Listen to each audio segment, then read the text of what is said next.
Exempt goods purchase किए registered बंदे से लेकिन किए 4 लाख के, फिक्स एसेट मशीनरी लिए रजिस्टर्ड सप्लायर से 1 मिलियन की।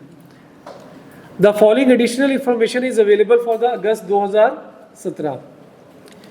Supply of the taxable goods to be registered person include the following.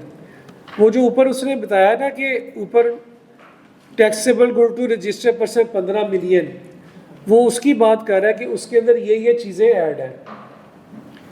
Goods invoiced at 3,25,000 net of special discount of 1,25,000 sold to the government official, यानी कि उन 1,25,000 का special discount दिया है government official को चीज़ें बेचते टाइम।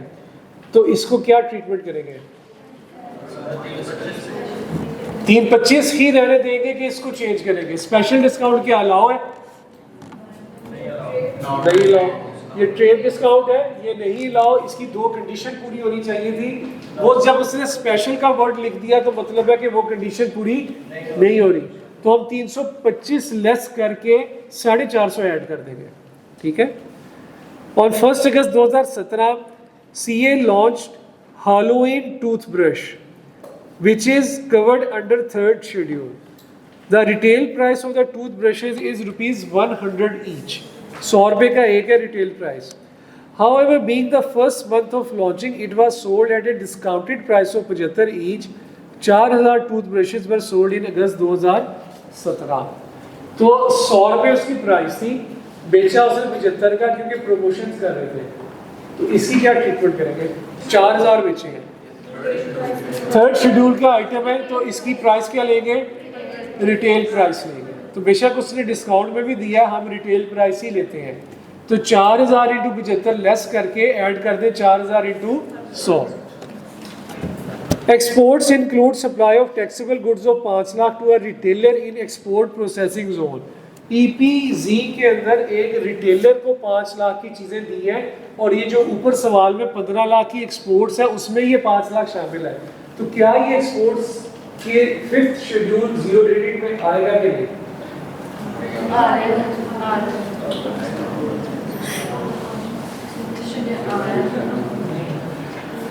एक्सपोर्ट प्रोसेसिंग जोन में किसी मैन्युफैक्चरर को चीज़ें दी जाती हैं तो वो 0 रेटेड में आती है, रिटेलर को दे तो वो नहीं आती। तो इसलिए ऊपर जो 15 लाख की एक्सपोर्ट है वो 15 की नहीं है, बेसिकली वो 5 लाख से कम है। तो इसको क्या करेंगे फिर? उस एक्सपोर्ट से तो माइनस करेंगे, ऐड ना करेंगे, टैक्सेबल सप्लायर्स में रजिस्टर्ड में ऐड करें। ठीक है। Exempt suppliers include distribution of free samples. जो ऊपर 17 लाख की एग्जेम्प्ट सप्लायर्स हैं उसमें फ्री सैंपल्स ऐड किए हुए हैं 8 लाख रुपए से। क्या करूं इसका? फ्री सैंपल्स के बारे में याद रखिएगा, ये एज इट इज़ ही रहते हैं, इनकी कोई डिडक्शन या इसे टैक्सेबल सप्लाई के अंदर ऐड नहीं करते। Free samples will be considered as free sample, तो जहां ऐड है वहां ठीक है। Value of such goods amounted to 80,000 के फ्री सैंपल्स है, ठीक है, उसको वहाँ भी रहने देंगे। अब बात करते हैं परचेजेस की। Material worth 3.5 lakh, the payment of which was made by depositing cash directly in the business bank account of the supplier. Supplier के बिजनेस बैंक अकाउंट में 3.5 लाख रुपया डिपॉजिट करा दिया कैश, ठीक है। पढ़ा भी तो था कि ऐड तो कर सकता है, कैश में जमा करा सकता है, ये तो पढ़ा था, उसी में पढ़ा था। ये बिजनेस बैंक अकाउंट में कैश में तो जमा करा सकता है ना, वो अनरजिस्टर्ड का पढ़ा। ये रजिस्टर्ड से बात कर रहा है। तो रजिस्टर्ड के केस में उसके बैंक अकाउंट में कैश जमा नहीं करा सकता, ठीक है। अनरजिस्टर्ड के केस में करा सकता है। तो ये क्या करेंगे? ये माइनस करेंगे, इसके ऊपर इनपुट नहीं लेंगे। मटेरियल 8 लाख का था जो कि which a discrepancy has been indicated by crest. तो क्या इस पे लूंगा इनपुट? 8 लाख के ऊपर 18% से इनपुट लूंगा। ये हमने पढ़ा था कि अगर क्रेस्ट बेसिकली वो कंप्यूटर सिस्टम है, वो सॉफ्टवेयर है कि जिसके अंदर अगर कोई डिस्क्रिपेंसी आ जाए तो परचेजेस आपकी वेरीफाई नहीं हो पाती। तो अगर उसके अंदर कोई प्रॉब्लम आ गया तो उन परचेजेस के ऊपर भी इनपुट नहीं लेंगे। An amount of 2 million paid for purchases of raw material, however only 30% of the goods were supplied during August. 2 million का एडवांस दे दिया और for which sale tax invoice has been issued by the supply, लेकिन जो मुझे items मिले हैं वो सिर्फ 30% मिले हैं। अब मैंने जो इनपुट लेना है, क्या 2 million पूरे का लूँ या 70% का लूँ, कितने का लूँ? हाँ जी हमजा, 30% का इनपुट लेंगे क्योंकि जितनी हमें डिलीवरी रिसीव हुई है उसका इनपुट लेंगे बस, लेकिन उसने 2 million ऐड किया तो वो लेस कर देंगे 30% से, उसको इनपुट लेंगे। On 1st August 2017, CA executed an agreement with Majid Sand for sale of locally purchased goods worth rupees 2,25,000. The agreement empowers MS to obtain delivery of this good anytime it likes. ये बड़ी जबरदस्त adjustment है, क्या करूँ इसका? कहाँ? ये purchases की बात कब कर रहा है? परचेजेस की बात कर रहा है, सेल की बात कर रहा है।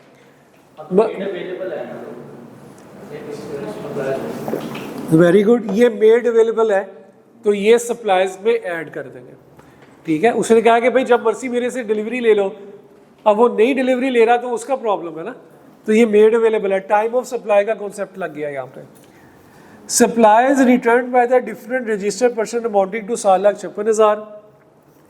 Proper debit and credit notes were raised within the specified time, तो ये रिटर्न है, सेल्स रिटर्न के तौर पे आ जाएगा, लेस कर देंगे। The auditors have proposed a provision against obsolete and expired stock of rupees 2,85,000 which is lying in the CA warehouse since January 2016. Obsolete या expired stock की कोई एंट्री करेंगे?